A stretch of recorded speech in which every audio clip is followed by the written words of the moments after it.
Tourist transport and tour operation എന്ന് പറയുന്ന ഈ സബ്ജക്റ്റിലെ രണ്ടാമത്തെ മൊഡ്യൂളാണ് നമ്മൾ ഡിസ്കസ് ചെയ്തുകൊണ്ടിരിക്കുന്നത്. അതിൽ എയർലൈൻ ടെർമിനോളജീസ് എന്ന് പറയുന്ന ടോപ്പിക്കാണ് നമ്മൾ ഡിസ്കസ് ചെയ്തുകൊണ്ടിരിക്കുന്നത്. അതിൽ എയർലൈൻ ടെർമിനോളജീസിൻ്റെ ഫസ്റ്റ് പാർട്ട് നമ്മൾ ലാസ്റ്റ് ക്ലാസ്സിൽ ഡിസ്കസ് ചെയ്തു. ഇനി അതിൻ്റെ എൻഡ് പാർട്ടാണ് ഈ വീഡിയോയിൽ. So airline terminologies part 2. ആ വീഡിയോയിൽ പറയാത്ത കുറച്ച് വേർഡ്സ് കൂടിയുണ്ട്. ഈ എയർലൈൻ ഇൻഡസ്ട്രി അല്ലെങ്കിൽ ഈ എയർക്രാഫ്റ്റുമായിട്ടൊക്കെ ബന്ധപ്പെട്ട് നമ്മൾ സാധാരണ പറയുന്ന കുറച്ച് വേർഡ്സ്, ടേംസ് ഒക്കെയാണ്. സോ അത് പരിചയപ്പെടുത്തുക എന്നുള്ളതാണ് ഈ വീഡിയോയുടെ ഉദ്ദേശം. സോ കോ പൈലറ്റ്, ഒന്നാമത്തെ കോ പൈലറ്റാണ്. Also refer to as first officer who sits in the right seat of the cockpit assisting the captain. നമ്മൾ മെയിൻ പൈലറ്റ് ഉണ്ടാവും, ഏറ്റവും സീനിയർ മോസ്റ്റ് ഒഫീഷ്യലാണ് ഫ്ലൈറ്റിലെ.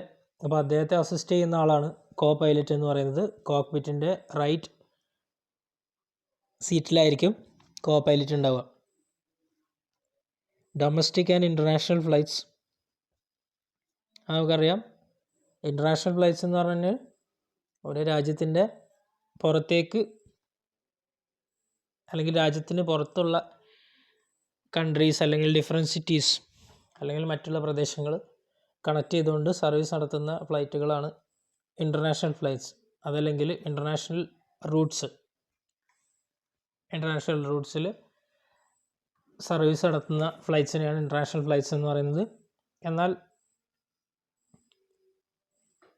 ഒരു രാജ്യത്തിൻ്റെ ഉള്ളിലുള്ള പ്രദേശങ്ങളെ പരസ്പരം കണക്ട് ചെയ്യുന്ന രീതിയിൽ സർവീസ് നടത്തുന്ന ഫ്ലൈറ്റ്സിനാണ് ഡൊമസ്റ്റിക് ഫ്ലൈറ്റ്സ് എന്ന് പറയുന്നത്. Egress, to go out or exit, അതൊരു എയർലൈൻ ഇൻഡസ്ട്രി അല്ലെങ്കിൽ ഈ ഒരു പർട്ടിക്കുലർ ഫീൽഡിൽ യൂസ് ചെയ്യുന്നൊരു വേർഡാണ്. എർഗ്രസ് എന്ന് പറഞ്ഞാൽ to go out or exit from the flight എന്നാണ്. ഫ്ലൈറ്റിന് പുറത്തേക്ക് പോകുക എന്നുള്ളതാണ് ഉദ്ദേശിക്കുന്നത്. എക്സിറ്റ് എന്നുള്ള മീനിങ് ആണ്. Estimated time of arrival or ETA, ആ പേര് തന്നെ ഉണ്ട്. നമ്മൾ അതിനെ ചുരുക്കി ETA എന്ന് പറയും. അതായത് ഒരു എയർപോർട്ടിൽ ഫ്ലൈറ്റ് അറൈവ് ചെയ്യാനുള്ള സാധ്യതയുള്ള സമയം, അതാണ് estimated time of arrival. Estimated time of departure എന്ന് പറഞ്ഞാൽ ഒരു പർട്ടിക്കുലർ എയർപോർട്ടിൽ നിന്നും അല്ലെങ്കിൽ ഒരു സ്പെസിഫിക് സ്റ്റേഷനിൽ നിന്നും ഫ്ലൈറ്റ് പുറപ്പെടാനുള്ള സമയം, ഡിപ്പാർച്ചർ. അതാണ് എസ്റ്റിമേറ്റഡ് ടൈം ഓഫ് ഡിപ്പാർച്ചർ അഥവാ ETD എന്ന് പറയും. ഇനി ഇവാക്വേഷൻ എന്ന് പറഞ്ഞു കഴിഞ്ഞാൽ deplaning or egress of passengers and crew from an aircraft due to an emergency. അതായത് ഏതെങ്കിലും രീതിയിലുള്ള ഒരു എമർജൻസി സിറ്റുവേഷൻ വരുന്ന സമയത്ത്, അതായത് ഇപ്പം ലാൻഡിങ്ങിന് എന്തെങ്കിലും ഇഷ്യൂസ്, അതായത് വേറെ എന്തെങ്കിലും ടെക്നിക്കൽ ഫെയിലിയേഴ്സ് അല്ലെങ്കിൽ ഫയർ ബ്രേക്ക് ഔട്ട് ചെയ്യുന്ന സമയം, അല്ലെങ്കിൽ എയർക്രാഫ്റ്റ് കൺട്രോൾ ചെയ്യാൻ പറ്റാത്ത ഏതെങ്കിലും രീതിയിലുള്ള സാഹചര്യങ്ങൾ. അപ്പോൾ ഇങ്ങനത്തെ സാഹചര്യങ്ങളാണ് നമ്മൾ എമർജൻസി സിറ്റുവേഷൻ എന്ന് പറയുന്നത്. അപ്പം ആ സമയത്ത് അതിലുള്ള എല്ലാ മെമ്പേഴ്സിനെയും, പാസഞ്ചേഴ്സിനെയും ക്രൂ മെമ്പേഴ്സിനെയും എല്ലാവരെയും അതിൽ നിന്ന് ഒഴിപ്പിക്കുന്ന രീതിയാണ് ഇവാക്വേഷൻ എന്ന് പറയുന്നത്. ആ ഒരു പ്രോസസ്സിനെയാണ് ഇവാക്വേഷൻ എന്ന് പറയുന്നത്. Exit seats from which a passenger can go directly to an exit without first stepping into the main aisle or around an obstacle. Exit seats എന്ന് പറഞ്ഞാൽ ഇതുപോലെ ഏതെങ്കിലും എമർജൻസി സിറ്റുവേഷനിലൊക്കെ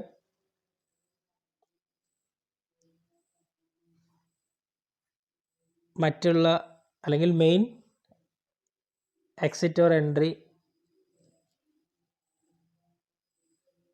യുടെ ഹെൽപ്പില്ലാതെ പാസഞ്ചേഴ്സിന് എക്സിറ്റ് ചെയ്യാൻ പറ്റുന്ന സീറ്റുകളാണ്, അല്ലെങ്കിൽ എക്സിറ്റ് ചെയ്യാൻ പറ്റുന്ന ഡോറുകളുടെ അടുത്തുള്ള സീറ്റുകളെയാണ് എക്സിറ്റ് സീറ്റ്സ് എന്ന് പറയുക. ഇതുപോലെ ഇവാക്വേഷൻ സമയങ്ങളിലോ അങ്ങനെയൊക്കെയാണ് നമ്മൾ എക്സിറ്റ് സീറ്റുകൾ ഉപയോഗിക്കുക. Fleet, total airplane operated by single company. It includes all the makes and models of aircraft. ഒരു സിംഗിൾ കമ്പനി ഓപ്പറേറ്റ് ചെയ്യുന്ന എല്ലാ എയർപ്ലെയിൻസിനെയും കൂടി നമ്മൾ ഫ്ലീറ്റ് എന്ന് പറയും. Flight deck, another name for cockpit. കോക്ക്പിറ്റിൻ്റെ വേറൊരു പേരാണ് ഫ്ലൈറ്റ് ഡെക്ക് എന്ന് പറയാം. Okay, the pilots compartment containing all controls and navigation equipment with which to fly to aircraft. അപ്പോൾ എയർക്രാഫ്റ്റ് അതിനെ ടോട്ടലി കൺട്രോൾ ചെയ്യുന്ന എല്ലാ എക്യുപ്മെൻറ്റ്സും ഉള്ളത് നമുക്കറിയാം കോക്ക്പിറ്റിലാണ്. അപ്പോൾ ആ കോക്ക്പിറ്റിൻ്റെ വേറൊരു പേരാണ് ഫ്ലൈറ്റ് ഡെക്ക് എന്ന് പറയുന്നത്, ഡെക്ക്. ഓക്കെ, ഇനി fuselage, the main structure or body of the aircraft. ആ എയർക്രാഫ്റ്റിൻ്റെ മൊത്തം സ്ട്രക്ചർ അല്ലെങ്കിൽ ബോഡീനെയാണ് നമ്മൾ ഫ്യൂസലേജ് എന്ന് പറയുന്നത്.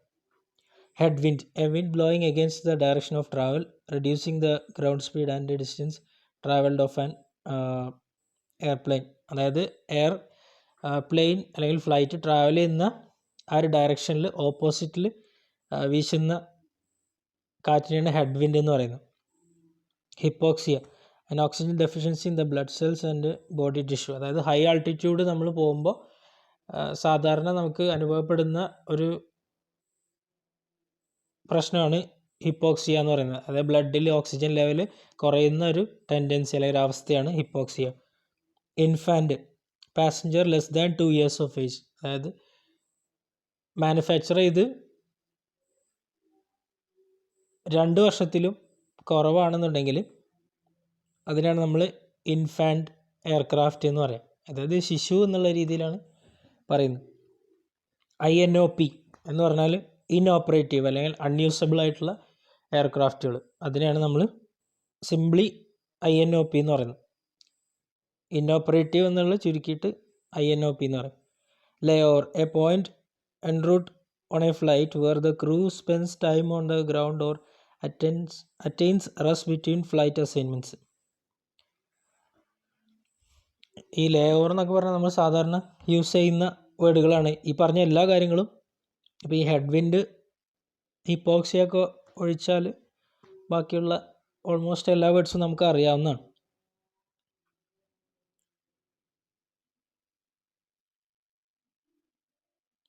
അപ്പം ലേ ഓവർ എന്ന് പറഞ്ഞു കഴിഞ്ഞാൽ റെസ്റ്റ് ടൈമാണ് ഉദ്ദേശിക്കുന്നത്. അതായത് ഒരു ഫ്ലൈറ്റ് അസൈൻമെൻറ്റ് കഴിഞ്ഞിട്ട് അടുത്ത ഫ്ലൈറ്റ് അസൈൻമെൻറ്റ് കിട്ടുന്നത് വരെയുള്ള സമയം, അതിനാണ് ലേ ഓവർ എന്ന് പറയുന്നത്.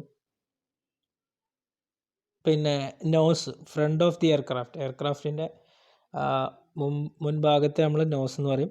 Planned emergency, emergency landing with more than 15 minutes for cabin preparation prior to touch down or impact. അതായത് അപ്പോൾ നമ്മൾ പറഞ്ഞ എമർജൻസി സിറ്റുവേഷൻ പല രീതിയിൽ വരാം. ടെക്നിക്കൽ ഫെയിലിയേഴ്സ്, വേറെ എന്തെങ്കിലും രീതിയിലുള്ള സാഹചര്യം. അപ്പോൾ അത് നമുക്ക് ഒട്ടും സമയമില്ലാത്തൊരവസ്ഥയാണ്. എത്രയും പെട്ടെന്ന് നമ്മൾ ആ എയർക്രാഫ്റ്റിൽ നിന്ന് രക്ഷപ്പെടുക എന്നുള്ളതാണ് ഉദ്ദേശിക്കുന്നത്. അപ്പോൾ പ്ലാൻഡ് എമർജൻസി എന്ന് പറഞ്ഞാൽ നമുക്ക് കുറച്ചുകൂടി ടൈം കിട്ടും എന്നുള്ളതാണ്. അതായത് 15 minutes മേലെ ക്രൂ മെമ്പേഴ്സിന് പ്ലാൻ ചെയ്യാനായിട്ട്, അതായത് ഇതിപ്പം ഏത് രീതിയിൽ ഫ്ലൈറ്റ് താഴെ ഇറക്കണം അല്ലെങ്കിൽ ഏതെങ്കിലും രീതിയിൽ എങ്ങനെയൊക്കെയാണ് നമുക്ക് റെസ്ക്യൂ ഓപ്പറേഷൻ ചെയ്യാൻ പറ്റുക. അപ്പോൾ അത്തരത്തിലുള്ള നമുക്ക് പ്ലാൻ ചെയ്യാനായിട്ട് ഒരു സാഹചര്യമുണ്ട്. 15 minutes കൂടുതലുണ്ടെന്നുണ്ടെങ്കിൽ നമുക്ക് പ്ലാൻഡ് എമർജൻസി എന്ന് പറയും. Rescheduled flight, a change to crew members assigned flight or flights due to unforeseen circumstances, cancellations, mechanical failure. അതായത് ഏതെങ്കിലും രീതിയിലുള്ള പ്രശ്നങ്ങൾ കൊണ്ട് അതിലെ ക്രൂ മെമ്പേഴ്സ്, അസൈൻ ചെയ്തിട്ടുള്ള ക്രൂ മെമ്പേഴ്സിനെ മാറ്റുന്നു, ചേഞ്ച് ചെയ്യുന്നു, അല്ലെങ്കിൽ അതിനാണ് നമ്മൾ റീഷെഡ്യൂളിങ് എന്ന് പറയും. അപ്പോൾ ഫ്ലൈറ്റ് ടോട്ടലി, അപ്പോൾ ചിലപ്പം ഒരു പർട്ടിക്കുലർ ടൈമിൽ എത്തേണ്ട ഫ്ലൈറ്റ് ആയിരിക്കും, പക്ഷേ ഡിലേ ആയിട്ടായിരിക്കും എത്തുക.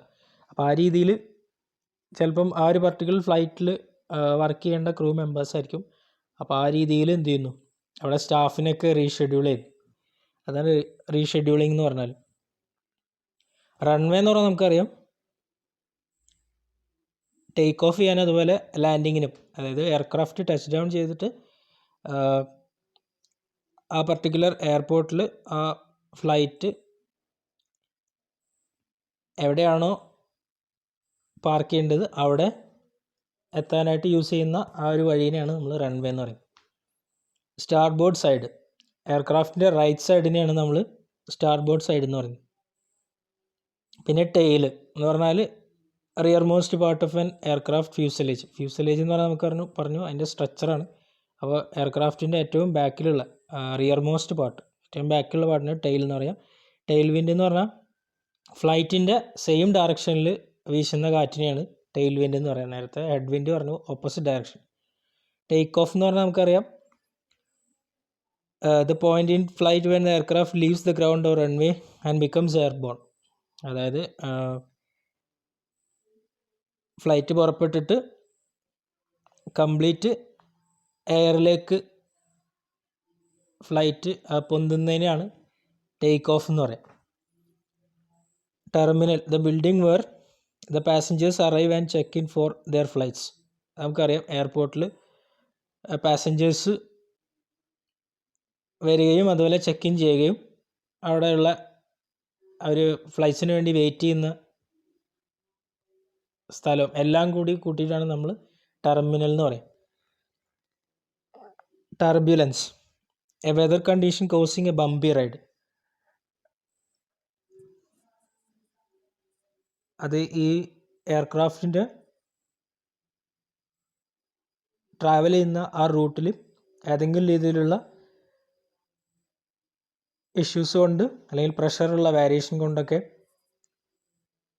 എയർക്രാഫ്റ്റിൽ ഉണ്ടാകുന്ന ഈ സ്മോൾ ചലന വ്യതിയാനങ്ങളെയാണ് നമ്മൾ ടർബ്യുലൻസ് എന്ന് പറയാം.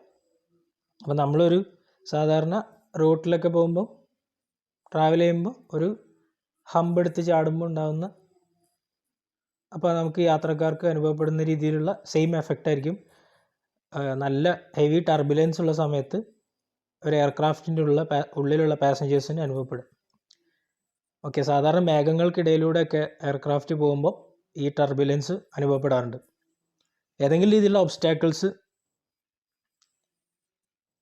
കവർ ചെയ്ത് എയർക്രാഫ്റ്റ് പോകുമ്പോഴാണ് സാധാരണ ടർബുലൻസ് ഉണ്ടാവുക അല്ലെങ്കിൽ ടർബുലൻസ് അനുഭവപ്പെടുക. ഓക്കെ, അപ്പോൾ ഇത്രയും കാര്യങ്ങളാണ് എയർലൈൻ ടെർമിനോളജീസ് കംപ്ലീറ്റ് ചെയ്യുന്നു. That's it for today. Thank you.